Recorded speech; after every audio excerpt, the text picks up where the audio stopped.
Hello YouTube. I'm just here to show off my DS and 3DS collection. To start off with my first DS game, which was Pokemon Ranger. It was an alright spin-off of the Pokemon franchise, although I think they could have done better. And I think they did do better with the sequel, which I have. Pokemon Ranger Shadows of Almia, which I've heard is really rare to get nowadays, but I'm glad I got it when it was released.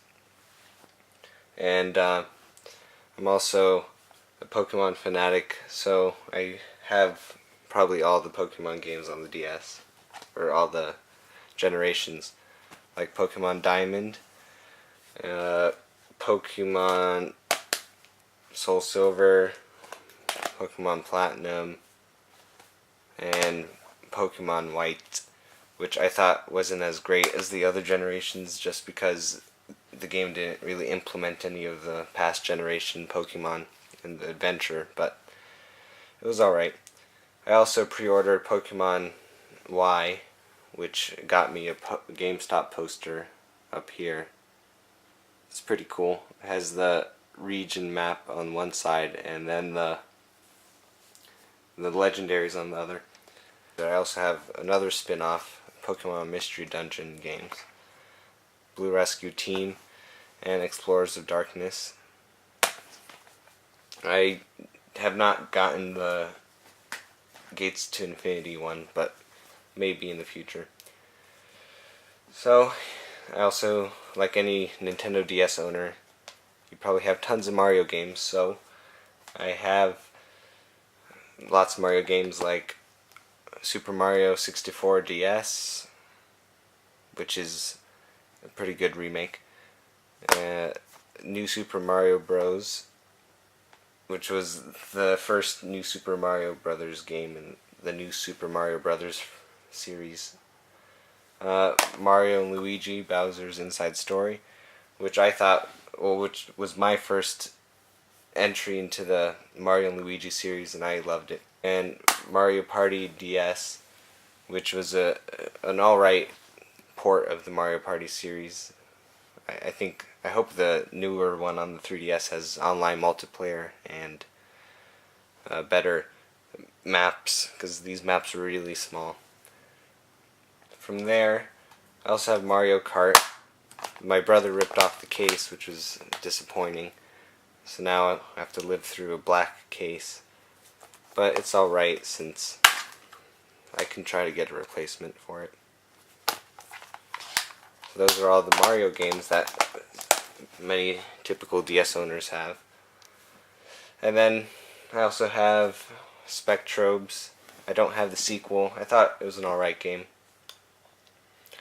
And then Big Brain Academy. I got this just because I thought I had to get some kind of educational game on my DS when I was younger.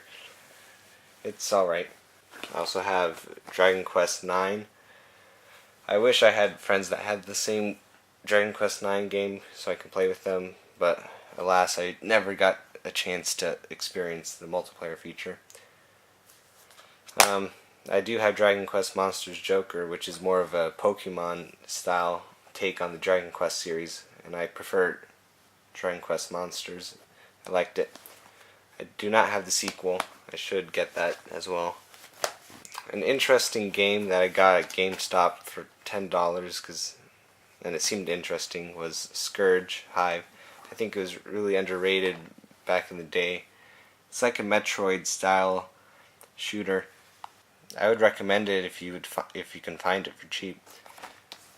It's not a bad game. I think it's a rare find and a hidden gem for the DS.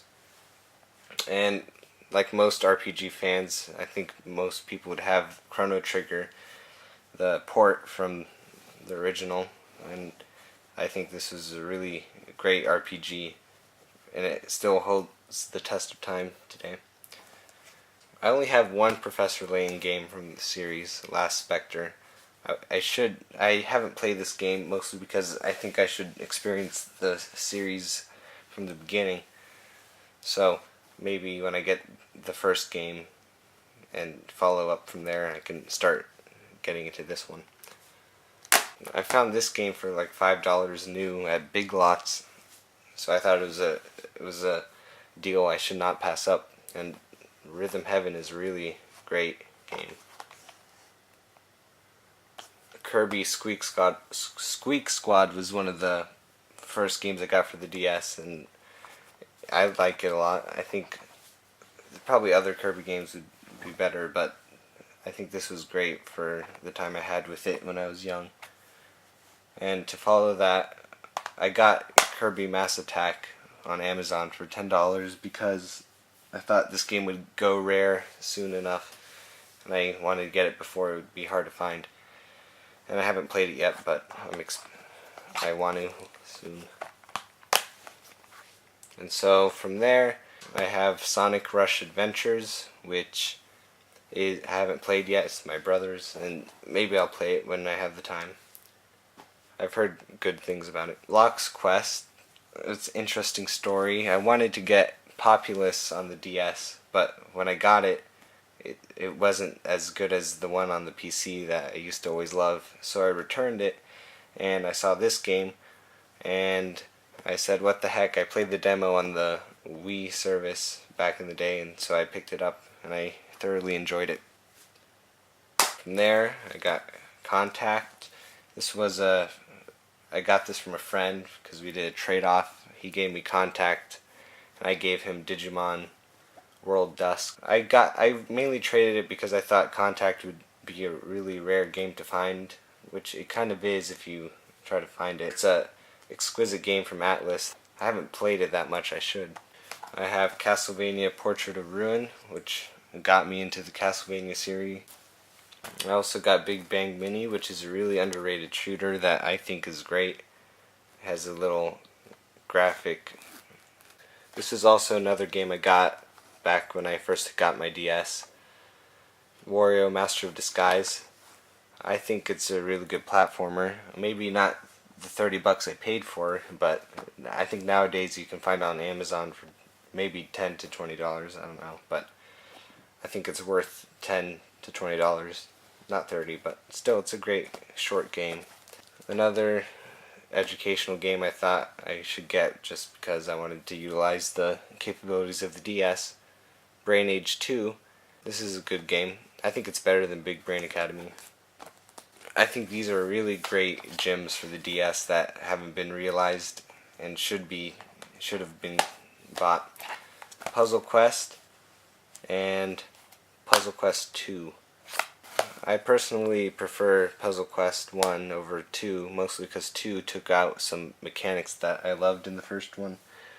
Both games are really great gem RPGs and blend the two genres really well.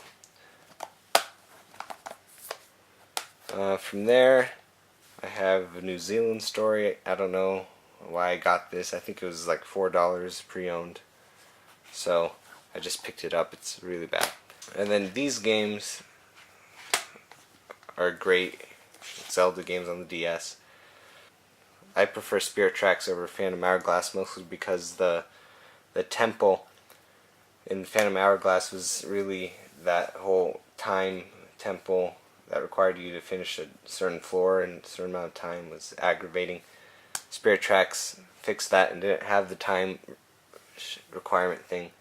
So I prefer Spirit Tracks, but both are great games. And then these three games I got on Amazon recently, mostly because I thought they would disappear, and they were cheap. First is World Ends With You, which I need to play. I heard it's probably the best game on the DS right now, and I really want to get into it, so I'll play that soon. And then Picross 3D, which I heard is a really deep and complex puzzle game that I also want to get into. And Warioware DIY, which was like $4 on Amazon. And I just said, what the heck, why not? And then, so those are my DS games. As for my 3DS games, the first 3DS game I got, like most other 3DS owners, is probably Legend of Zelda Ocarina of Time 3D. A great port from the N64 version, and it's one of my favorite Zelda games of all time. Then the second game I got was Super Mario 3D Land, which once again is a great 3D platformer that I recommend to everyone. I'm also thoroughly anticipating the Super Mario 3D World that's coming on the Wii U. And then next I got Kid Icarus Uprising, which I think is a great underrated shooter. Even though the controls are wonky, I think it makes up for it with its gameplay. I need to play this online though, I haven't got into that. Although when I tried going online with it last time, it kind of cut out and I couldn't connect to the servers, but maybe that was just a problem at that time. From there I got Fire Emblem Awakening, which is probably my favorite 3DS game of all time. It's deep, it has a rich story, it has a great complex system of battles and leveling up system and items and tons of constantly updating items in your item box that you can get via Spot Pass. It's a great game. And then from there I have Luigi's Mansion Dark Moon, which is the sequel to the one on the GameCube, and I haven't played the one on the GameCube, but the DS version I thought was really great and has made me want to try to check out the GameCube version. Maybe they can add one on the Wii U Virtual Console or something. And then from there, like most other 3DS owners, I have Animal Crossing New Leaf, which is incredibly addicting like most people have said, and great online multiplayer as well. It's a deep, you can lose yourself in this. And then the next game I got was Shin Megami Tensei 4, which I mostly picked up because of the promotion between Fire Emblem Awakening and Shin Megami Tensei 4. You get the $30 eShop promotion from Club Nintendo. I picked the Shin Megami Tensei 4 with the limited edition box, which I think is a great box. Comes with the strategy guide and a soundtrack. Before I play Shin Megami Tensei 4 though, the game I've been playing recently that I want to beat first has been Mario and Luigi Dream Team, which came out 5 days ago I think, from the release of this video. I think it's better than Bowser's Inside Story. Maybe not the other ones, but since this is the second game I've played in the Mario and Luigi series, I think it's really fun and diverse. So, those are my DS and 3DS games. Thank you for watching.